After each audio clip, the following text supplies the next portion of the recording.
কেন মাকে ডাকবেন? এই যে যেমন কালীকে আমি বললাম যে শক্তির জন্য ডাকবেন, তারাকে বললাম জ্ঞানের জন্য ডাকবেন, বিদ্যার জন্য ডাকবেন। তো সেরকম পুরো প্রসেস আমি আপনাদেরকে বলে দেব।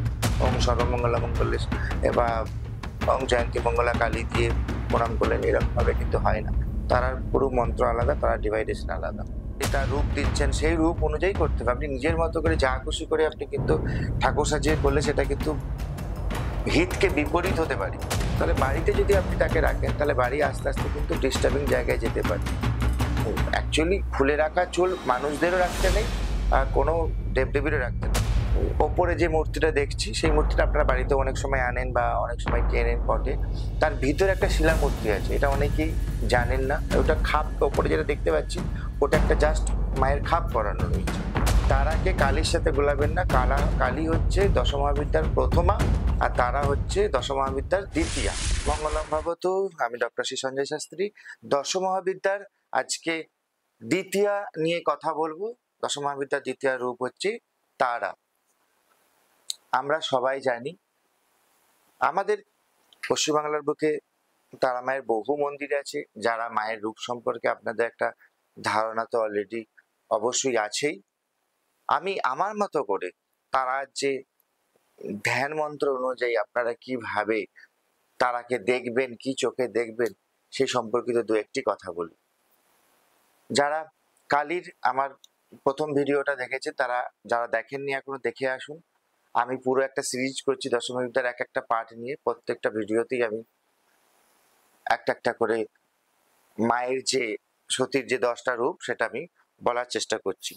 তারা হচ্ছে একটা দর্শন আমাদের কাছে। আমরা যারা এই সাধন পথে আছি, তারা কিন্তু আমাদের কাছে একটা দর্শন। আমরা যে সবসময় বলি যে এই দেবীকে আমি ভালোবাসি, ওই দেবকে ভালোবাসি, তার পূজা পদ্ধতি আমি নাই বা জানলাম। আমি আমার নিজের সন্তানের মতো করে পূজা করি, তাকে আমার মতো করে আমি ডাকি। দেখুন, সেটা আপনি আবেগ থেকে বলতেই পারেন, কিন্তু পূজা পদ্ধতি আপনাকে পূজা পদ্ধতি মতোই চলতে হবে।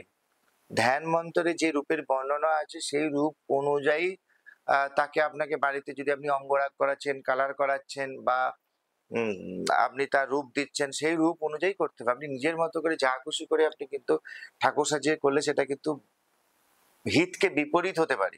এটা কিন্তু আপনাকে বুঝতে হবে। তারার অ্যাকচুয়ালি গায়ের রং হচ্ছে নীল। এটা আপনাদেরকে আগে মনে রাখতে হবে। অনেকের আমি বাড়িতে তারার মূর্তি দেখি, অনেকে তারা তো রাখে।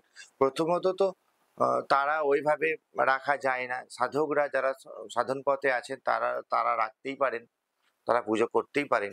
কিন্তু একদম যারা ফ্যামিলির মধ্যে আছেন, সাংসারিক আছেন, ধুম করে নিয়ে এসে বসিয়ে দিয়েছেন, প্রতিদিন আপনারা নিত্য পূজা করেন, বা অনেকে দেখেছি তারার ফটো আপনারা বেডরুমে রেখেছেন, হয়তো পূজা পদ্ধতি কিছুই জানেন না। একদমই রাখা যায় না, কারণ তারা হচ্ছে শ্মশানের দেবী। উনি শ্মশানেই থাকেন। তিনি দেখবেন আমাদের যে ধ্যান মন্ত্রটা আছে সেখানে কিন্তু খুব ভালোভাবে বলা আছে, নব যৌবনা এবং পরিধানে ব্যাঘ্র চর্ম, প্রজ্বলিত চিতায় তার বসবাস। ধ্যান মন্ত্র যদি আপনি ভালো করে দেখেন তাহলে কিন্তু আপনি বুঝতে পারবেন। তাহলে বাড়িতে যদি আপনি তাকে রাখেন, তাহলে বাড়ি আস্তে আস্তে কিন্তু ডিস্টার্বিং জায়গায় যেতে পারে। যদি কোনো জায়গা থেকে আপনি তারার ছবি নিয়ে এসে রেখেছেন বা আপনি খুব ভালোবাসেন, তাহলে আমি বলবো আপনি রুমের মধ্যে না রেখে একটু বাইরে রাখার চেষ্টা করুন, যেখানে আপনি যে গেট বা দুয়ার, বারান্দা, এরকম জায়গায় আপনি রাখতে পারেন। পূজা পদ্ধতি না জানলে পূজা পদ্ধতি করার দরকার না, আপনি এমনি শুধুমাত্র হাত জোড়ো করে প্রণাম করুন। আর না হলে তারা যেখানে মন্দির আছে সেখানে যান, মাকে পুজো দিয়ে আসুন। এই যে নব যৌবনা, মায়ের যে নীল রং, মা যে প্রজ্বলিত চিতার মধ্যে অবস্থান করছেন এবং তার বাম পা যে মায়ের শিবের ওপরে অবস্থিত হচ্ছে, এর জন্য মাকে কিন্তু আমরা নীল সরস্বতী বলেও ডাকি। এখানে সরস্বতী মানে কিন্তু ওই সরস্বতীর কথা আমি বলছি না। তারা দেখবেন একটাই জটা হয়, একটাই। তারাকে আমি বহু জায়গায় বাড়িতে দেখেছি, তারার চুল এমন ভাবে করে রেখেছেন, পুরো চুল খুলে এলো করে পুরো মাকে ভর্তি করে রেখে দিয়েছেন। তারা এক জটা, তারা দেখবেন তার ধ্যান মন্ত্রে আছে। এটা যদি আপনারা না করেন, জটা পাওয়া যায়, যারা বাড়িতে তারার মূর্তি করছেন তারা জটা নিয়ে আসবেন, জটা পরাবেন, ওইভাবে চুল খুলে রাখবেন না। অ্যাকচুয়ালি খুলে রাখা চুল মানুষদেরও রাখতে নেই, আর কোনো দেবদেবীরও রাখতে নেই। আজকে বহু প্যান্ডেলেও আমি দেখি, বহু জায়গাতেও দেখি যে চুল খুলে ওইভাবে রেখে দেয়। চুলকে সুন্দর করে বাঁধতে হয়, চুলে বাঁধার প্রসেস আছে। যারা ঠাকুর ভালোবাসেন, যারা দেবীকে ভালোবাসেন, সেই প্রসেসগুলো দেখবেন। আমার দু একটা ভিডিওতে ঠাকুর সাজানো নিয়ে কিছু আমি কথা বলেছি, এবং চুলের ওপরে গহনা নিয়ে কিছু কথা বলেছি। ওইগুলোকে আপনারা মানবেন, একটু মেনে চলবেন।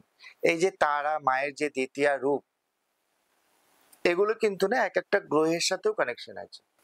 আমরা জ্যোতিষরা যারা জ্যোতিষী করি, আমরা যে গুরু বৃহস্পতিকে ডাকি, এই বৃহস্পতি কিন্তু গ্রহের অধিপতি দেবী হচ্ছে কিন্তু মা তারা।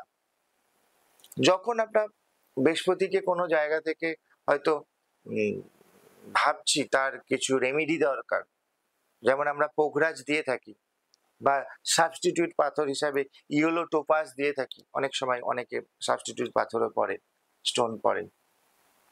যদি তাদের পাথর পরার না মন চাই, তাহলে আপনি কিন্তু তারা কবজও করাতে পারেন। অর্থনৈতিক উন্নতি, এবং একটা পরিবারে বারবার ধরুন কারোর বারবার শরীর খারাপ করছে, সে বারবার নানা রকম ব্যাধির মধ্যে তার দিন যাচ্ছে, সেখানে কিন্তু তারা কবচ ভীষণ ভালো কাজ দেয়। বা বাচ্চাদের বিদ্যার জন্য যে নীল সরস্বতীর আমরা কবচ করি, এটাও কিন্তু তারাকে কেন্দ্র করে আমরা নীল সরস্বতী কবচটা দিয়ে থাকি। কারণ বৃহস্পতি হচ্ছে জ্ঞানেরও গুরু না, তো সেই হিসেবে আমরা কিন্তু তারাকে সেখানে পূজা করতে বলি, তারার কবচ করতে বলি। ঠিক মতো যদি আপনি তন্ত্র মতে সঠিক প্রসেসে জপ সংখ্যা কমপ্লিট করে যদি কবচ ধারণ করা যায়, তাতে কিন্তু পাথরের থেকেও ভালো কাজ দেয়, পাথরের থেকেও ভালো কাজ দেয়।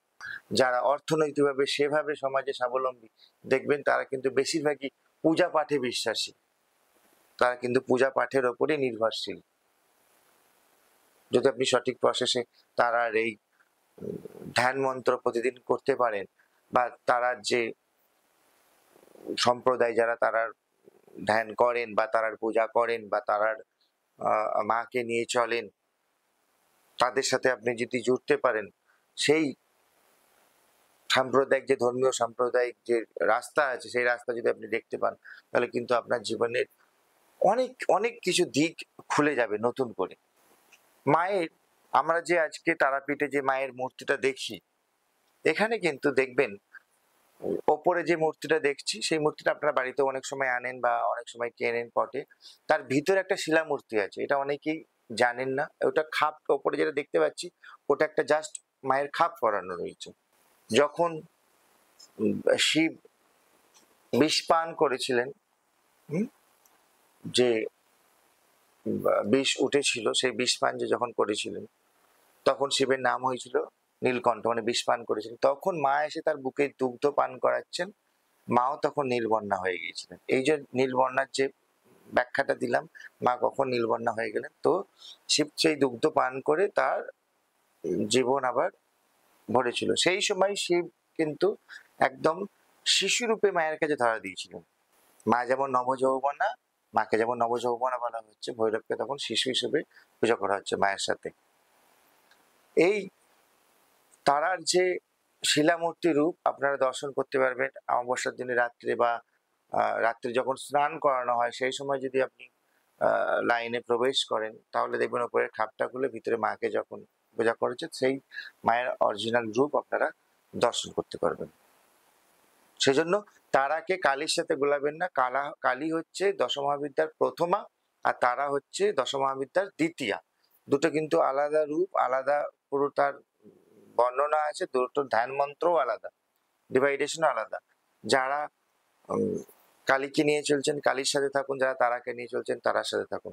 তারা মানেই কিন্তু কালী হিসেবে মা কালীর প্রণাম মন্ত্র দিয়ে ওং সর্বমঙ্গলা মঙ্গলেশ বা ওং জয়ন্তী মঙ্গলা কালী দিয়ে প্রণাম করলেন, এরকম ভাবে কিন্তু হয় না। তারার পুরো মন্ত্র আলাদা, তারা ডিভাইডেশন আলাদা। পরবর্তী ভিডিও আবার আপনারা দেখুন। আমি ছিন্নমস্তা নিয়ে পরবর্তী ভিডিওতে আসছি, তারও সম্পর্কিত কিছু তথ্য অবশ্যই আপনাদেরকে দেব। পুরো যে সিরিজটা হচ্ছে দশমের ভিতরে একটা একটা করে আমি বলছি, প্রত্যেকটা ভিডিওতেই কেন মাকে ডাকবেন, এই যে যেমন কালীকে আমি বললাম যে শক্তির জন্য ডাকবেন, তারাকে বললাম জ্ঞানের জন্য ডাকবেন, বিদ্যার জন্য ডাকবেন। তো সেরকম পুরো প্রসেস আমি আপনাদেরকে বলে দেবো, সেই হিসেবে আপনারা চলতে থাকুন। নিচে দেওয়া নাম্বার আছে, আপনাদের কিছু জানানোর থাকলে হোয়াটসঅ্যাপে আপনারা জানাতে পারেন। কোনো ভিডিও বা কোনো কিছু জিনিস বুঝতে পারলেন না, অবশ্যই আপনাদের সাথে একটা কানেকশন তৈরি হবে। আর অনেক ভিউয়ার্স তো হচ্ছেন, সবাইকে বলবো একটু সাবস্ক্রাইবটা করে রাখুন। এত সুন্দর সুন্দর আমি টপিকের উপর ভিডিও আপনাদেরকে দিই, আপনাদের সঙ্গে যদি আমার একটা কানেকশন বা কানেক্ট তৈরি হয়, তাহলে কিন্তু আমার এইটা আর একটু টাইম বের করতে ভালো লাগবে, হাজার কাজের মধ্যেও আপনাদেরকে বিষয়গুলো জানাতে ভালো লাগবে। আর যারা চেম্বারে আসতে চাইছেন বুকিং করে চেম্বারে চলে আসুন। ধন্যবাদ।